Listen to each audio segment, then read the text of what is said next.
কুমিল্লা ৪ আসনের আওয়ামী লীগের রাজনীতিতে আলোচিত ও সমালোচিত নাম আবুল কালাম আজাদ। হঠাৎ রাজনীতির মাঠে এসে প্রথমে জেলা আওয়ামী লীগের গুরুত্বপূর্ণ পদ, এরপর উপজেলা পরিষদের চেয়ারম্যান এবং সর্বশেষ সংসদ সদস্য নির্বাচিত হয়েছিলেন তিনি। হুট করে এতটা উত্থান হলেও এর পেছনের গল্পটা ঠিক উল্টো। আবুল কালাম আজাদ হলমার্ক গ্রুপের হিসাবরক্ষণ বিভাগে কাজ করতেন। সে সময় হলমার্কের ব্যবস্থাপনা পরিচালক তানভীর মাহমুদের বিশ্বস্ত হয়ে ওঠেন তিনি। ২০১২ সালে সোনালী ব্যাংকের ১,৫৬৮ কোটি ৪৯,৩৪,৮৭৭ টাকা আত্মসাতের অভিযোগে হলমার্কের কর্ণধার তানভীর মাহমুদকে গ্রেফতার করে র্যাব। তানভীর লোপাট করা সেই টাকার বেশিরভাগই জমা রাখতেন বিশ্বস্ত কর্মচারী কালামের কাছে। কিন্তু তানভীরের গ্রেফতারের পর ভোল পাল্টে যায় কালামের, বেরিয়ে আসে তার আসল চেহারা। তানভীর মাহমুদের সেই টাকা পুরোটাই আত্মসাৎ করেন তিনি, এমনকি তাকে মামলায় ফাঁসাতেও ভূমিকা রাখেন কালাম। এরপর একে একে গড়তে থাকেন বিভিন্ন ব্যবসা প্রতিষ্ঠান। অন্তত ১২টি প্রতিষ্ঠান নিয়ে গড়ে তোলেন ঢাকা গ্রুপ। ২০১৩ সালে এসে কালাম এলাকায় শিল্পপতি ও কোটিপতি হিসেবে পরিচিতি পান। এভাবে কয়েক বছর যেতেই রাজনীতিতে ছড়িয়ে পড়েন তিনি।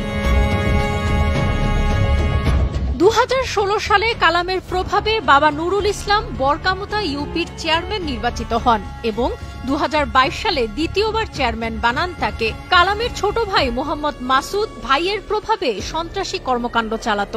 গত বছরের মে মাসে তিতাসের যুবলীগ নেতা জামাল হত্যা মামলায় গ্রেফতার হয়েছেন তিনি।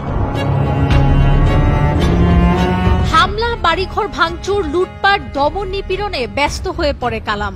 কুপিয়ে জখম করা হয় অনেককে। এতে অনেক নেতাকর্মী এরই মধ্যে পঙ্গুত্ব বরণ করেছে বলে জানা গেছে। স্থানীয় আওয়ামী লীগের নেতাকর্মীরা জানায়, হলমার্কের লুটের টাকায় কালাম ঢাকা গ্রুপ প্রতিষ্ঠা ছাড়াও বিদেশে সম্পদের পাহাড় গড়েছেন। দুদক সঠিকভাবে তদন্ত করলেই সব বেরিয়ে আসবে। ৪ আগস্ট দেবিদ্বারে বৈষম্য বিরোধী ছাত্র আন্দোলনের সর্বাত্মক অসহযোগ আন্দোলন এবং সরকার পতনের এক দফা দাবিতে আন্দোলনে অংশ নেওয়া শিক্ষার্থীদের ওপর কালামের নির্দেশে হামলা এবং গুলি চালায় ছাত্রলীগ ও যুবলীগের ক্যাডাররা। নিজেও আন্দোলনকারী শিক্ষার্থীদের ওপর গুলি চালান।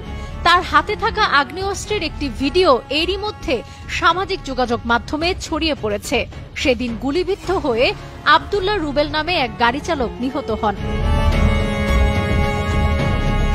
৫ আগস্ট ছাত্র জনতার গণ আন্দোলনের মুখে আওয়ামী লীগ সরকারের পতন ও শেখ হাসিনার দেশত্যাগের পর থেকেই সদ্য সাবেক সংসদ সদস্য আবুল কালাম আজাদও বিদেশে পালিয়ে গেছেন বলে খবর পাওয়া গেছে। তার ব্যবহৃত মোবাইল ফোন বন্ধ রয়েছে। কুমিল্লা থেকে আব্দুর রহমানের পাঠানো তথ্যচিত্রে ডেস্ক রিপোর্ট, সাবরিনা কাজী, কালের কণ্ঠ।